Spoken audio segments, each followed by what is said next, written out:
Power electronics વિદ્યાશાખા એ મુખ્યત્વે electrical, instrumentation control અને ઇલેક્ટ્રોનિક્સની સંલગ્ન વિદ્યાશાખા છે. મુખ્યત્વે પાવર ઇલેક્ટ્રોનિક્સની અંદર મીડિયમ વોટથી લઈ અને મેગાવોટ સુધીના પાવરનો કંટ્રોલ એ કેવી રીતે ઇલેક્ટ્રોનિક્સ ડિવાઇસીસ, પાવર સેમિકન્ડક્ટર ડિવાઇસીસની મદદથી કરી શકાય એનો વિગતવાર અભ્યાસ છે આપણે કરતા હોઈએ છીએ. પાવર ઇલેક્ટ્રોનિક્સની અંદર મુખ્યત્વે 8 સેમિસ્ટરનો કોર્સ હોય તો એની અંદર પહેલા બંને સેમિસ્ટર એ સામાન્ય એન્જિનિયરિંગના બધા કન્સેપ્ટ છે એ શીખવવામાં આવતા હોય, જેની અંદર engineering drawing, mathematics, element of mechanical engineering, civil engineering એવા જનરલ વિષયો છે ભણતા હોઈએ છીએ. ત્રીજું અને ચોથું સેમિસ્ટર એ સંલગ્ન વિદ્યાશાખા જેવી કે ઇન્સ્ટ્રુમેન્ટેશન કંટ્રોલ અને ઇલેક્ટ્રોનિક્સ એના બેઝિક ફંડામેન્ટલ એ બેઝિક ઇલેક્ટ્રોનિક્સ, ડિજિટલ ડિઝાઇન, પછી control theory, control and network, આવા જે સબ્જેક્ટ છે, આવા જે વિષયો છે એના દ્વારા એનું માર્ગદર્શન છે મેળવવામાં આવે છે. અને 5, 6, 7 અને 8 એમાં મુખ્યત્વે પાવર ઇલેક્ટ્રોનિક્સના આપણા જે સબ્જેક્ટ, પાવર ઇલેક્ટ્રોનિક્સના જે વિષયો છે એ ભણવામાં આવે છે. પાવર ઇલેક્ટ્રોનિક્સ વિદ્યાશાખામાં મુખ્યત્વે પાવર સેમિકન્ડક્ટર ડિવાઇસીસ, પછી પાવર ઇલેક્ટ્રોનિક્સ મોડ્યુલેટર જેવા કે ઇન્વર્ટર, પછી ચોપર એનો છે અભ્યાસ કરવામાં આવે છે. ત્યારબાદ ઇલેક્ટ્રિકલ મશીન, જુદી જુદી જાતના ડીસી અને એસી ઇલેક્ટ્રિકલ મશીન એની કેરેક્ટરિસ્ટિક અને એનું કન્સ્ટ્રક્શન એ ભણવામાં આવે છે. કરંટ, પાવર, પાવર ફેક્ટર એવી જુદી જુદી જે ઇલેક્ટ્રિકલ ક્વોન્ટિટી છે એનું મેઝરમેન્ટ અને એ મેઝરમેન્ટ કેવી રીતે કરી શકાય એના માટેના જુદા જુદા ઇન્સ્ટ્રુમેન્ટ, ઇન્ડસ્ટ્રીયલ ઇન્સ્ટ્રુમેન્ટેશન એવા સબ્જેક્ટ્સની અંદર એ બધું ભણવામાં આવે છે. ત્યાર પછી માઇક્રો પ્રોસેસર અને માઇક્રો કંટ્રોલરનો ઉપયોગ કરી અને કેવી રીતે સારી છે અને નાની વસ્તુ છે બનાવી શકાય એ પાવર ઇલેક્ટ્રોનિક્સ વિદ્યાશાખામાં ભણવામાં આવે છે. આ ઉપરાંત પાવર ક્વોલિટી, થર્મલ મેનેજમેન્ટ અને સિમ્યુલેશન લેબોરેટરીઝ એટલે કે જુદી જુદી વસ્તુઓ આપણે બનાવતા પહેલા એનું કમ્પ્યુટરની અંદર સિમ્યુલેશન કરી એની કેરેક્ટરિસ્ટિક જાણી અને ત્યાર પછી આપણે એનું પ્રોડક્શન છે કરી શકીએ એ પ્રકારના સબ્જેક્ટ, એ પ્રકારના વિષયો એ પાવર ઇલેક્ટ્રોનિક્સની અંદર મુખ્યત્વે ભણાવવામાં આવે છે. ની અંદર સ્નાતક કક્ષાએ એલી કોલેજ મોરબી ખાતે અને Vishwakarma government engineering college Chandkheda ખાતે પાવર ઇલેક્ટ્રોનિક્સના કોર્સ છે ચાલે છે. અને આ ઉપરાંત જો કોઈને 10મા ધોરણ પછી ડિપ્લોમામાં એડમિશન લેવાની ઈચ્છા હોય તો ગવર્મેન્ટ પોલિટેકનિક સુરત ખાતે પાવર ઇલેક્ટ્રોનિક્સનો ડિપ્લોમા કોર્સ છે ચાલે છે.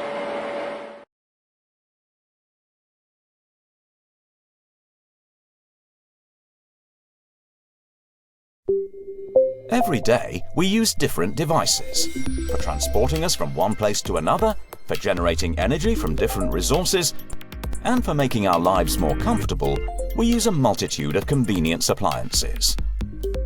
But have you ever asked yourself how they really work and what they all have in common? Let's see. An elevator has an electric motor which creates a rotational movement. Using sheaves, some ropes and a counterweight, a lineal movement is created, and this is how the elevator goes up and down. In a modern ship, the propeller is also moved by an electric motor, which generates a linear movement of different speeds, producing different degrees of effort or force. In the same way, the linear advance of the electric vehicle is created by the rotational movement of the wheels. In general, there are 2 tractive wheels and 2 non-tractive wheels. The tractive wheels are moved by an electric motor thanks to a special mechanical transmission. Trains, metros and locomotives are based on the same moving principle as electric vehicles. In one or more train cars, there is a traction bogie.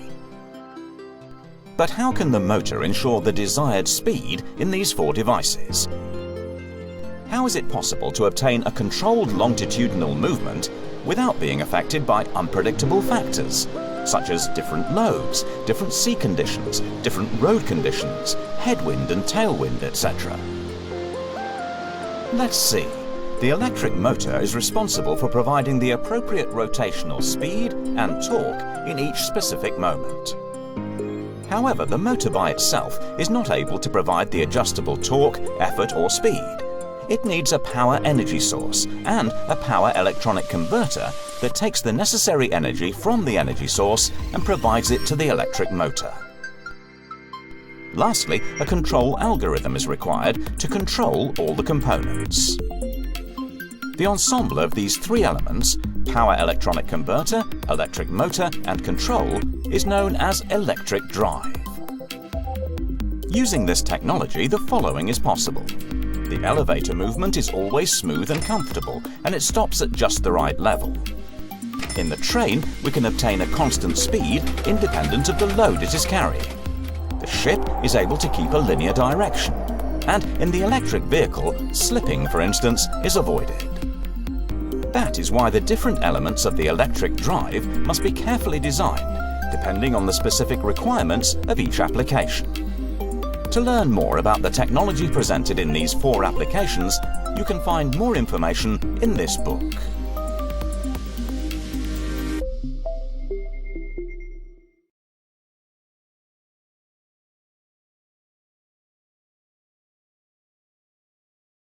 Power ઇલેક્ટ્રોનિક્સની અંદર master જો આગળ કોઈને ભણવાની ઈચ્છા થાય તો જુદી જુદી 4 બ્રાન્ચોની અંદર એ લોકો છે માસ્ટરમાં એડમિશન લઈ શકે છે. પાવર ઇલેક્ટ્રોનિક્સ મશીન અને drive, MTech in power electronics machine drive, એમાં પણ લઈ શકાય એવું છે. ઇન્ડસ્ટ્રીયલ ઇલેક્ટ્રોનિક્સ, એમાં પણ એડમિશન છે પાવર ઇલેક્ટ્રોનિક્સના વિદ્યાર્થીઓને મળે. ઓટોમેશન, એની અંદર પણ પાવર ઇલેક્ટ્રોનિક્સના વિદ્યાર્થીઓ એડમિશન લઈ શકે છે. અને ઘણી IITs અને NITsની અંદર એમટેક ઇન પાવર ઇલેક્ટ્રોનિક્સ આવો કોર્સ જે ચાલે છે એમાં પણ છે એડમિશન લઈ શકાય એવું છે. મોટાભાગની દરેક IITs અને NITsની અંદર ઇલેક્ટ્રિકલ બ્રાન્ચની અંદર master in power electronics A course છે ચાલતો હોય એમાં પાવર ઇલેક્ટ્રોનિક્સના વિદ્યાર્થીઓ એડમિશન લઈ શકે છે.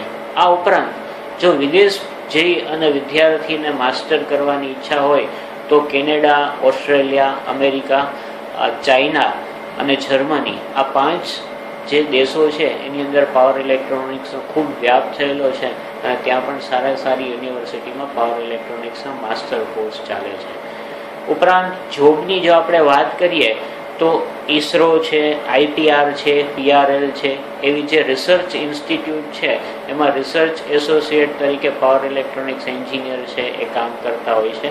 આ ઉપરાંત મોટી મોટી કંપનીઓ છે, રિલાયન્સ કે SR જેવી કંપનીઓ, એમાં પાવર કંટ્રોલ સેન્ટર અને મોટર કંટ્રોલ સેન્ટર એની અંદર પાવર ઇલેક્ટ્રોનિક્સ એન્જિનિયરો કામ કરતા હોય છે. આ ઉપરાંત ટેક્સટાઇલ ઇન્ડસ્ટ્રીઝ છે કે પાવર પ્રોસેસિંગ ઇન્ડસ્ટ્રી છે, પ્લાસ્ટિક ઇન્ડસ્ટ્રી છે, એની અંદર મેન્ટેનન્સ અને જનરલ જે ડ્યુટી હોય એની અંદર પાવર ઇલેક્ટ્રોનિક્સ એન્જિનિયર કામ કરે છે. આ ઉપરાંત રિન્યુએબલ એનર્જી સોર્સિસની જે કંપનીઓ છે જેમ કે એનર્કોન છે, સુઝલોન, આમાં પાવર ઇલેક્ટ્રોનિક્સ એન્જિનિયરની બહુ જ એક મોટી ડિમાન્ડ છે રહેલી છે. અને આ ઉપરાંત આપણે જોઈએ તો ઇલેક્ટ્રિકલ વેહિકલ બનાવતી જે કંપની છે જેમ કે આપણે અમદાવાદની અંદર યોબાઇક, ઇન્ડક્ટોથમ, ઇલેક્ટ્રોથમ, આવી જે કંપનીઓ છે એની અંદર પણ પાવર ઇલેક્ટ્રોનિક્સ ઇજનેરોની ખૂબ મોટી સંખ્યામાં જરૂરિયાત રહે છે.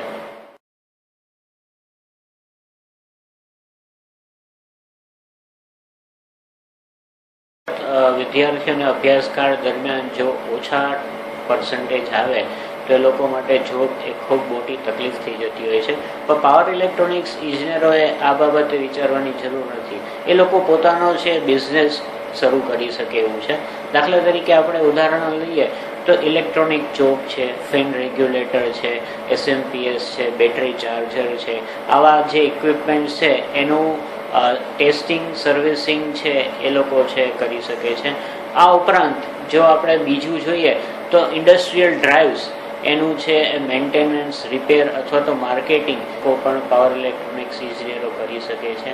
આ ઉપરાંત નોન રિન્યુએબલ એનર્જી સોર્સિસ જેવા કે સોલાર સેલ છે અથવા તો વિન્ડ પાવર, એનું પણ માર્કેટિંગ, રિપેર અને ઇન્સ્ટોલેશન એ પણ પાવર ઇલેક્ટ્રોનિક્સ ઇજનેરો કરી શકે છે. આ ઉપરાંત એજ્યુકેશનલ હોબી કિટ્સ એ પણ છે પાવર ઇલેક્ટ્રોનિક્સ એન્જિનિયરો બનાવી અને માર્કેટની અંદર છે મૂકી શકે છે. તો આ રીતે આપણે જોઈએ તો નાના નાના ઘણા બધા ઉદ્યોગો એવા છે કે જેની અંદર ખૂબ ઓછા ખર્ચે અને વિદ્યાર્થી છે એને બહોળો પ્રતિસાદ મળે માર્કેટમાંથી એવા જે સર્વિસિંગના કામ અથવા તો એવા જે મેન્ટેનન્સના કામ છે એ વિદ્યાર્થીઓ લઈ શકે છે. આ ઉપરાંત જે છે એનર્જી ઓડિટર એક એવું ફિલ્ડ છે કે જ્યાં પાવર ઇલેક્ટ્રોનિક્સ ઇજનેરો છે કામ કરી શકે છે. એનર્જી ઓડિટરની એક નાનકડી એક્ઝામ આવે એ પાસ કરી અને એનર્જી ઓડિટર જો બને તો જુદી જુદી કંપનીઓમાં જઈ અને કેવી રીતે એનર્જી બચાવી શકાય, એનર્જી કન્ઝર્વેશન કરી શકાય એનું પણ માર્ગદર્શન છે કંપનીઓને પૂરું પાડી શકે એમ છે.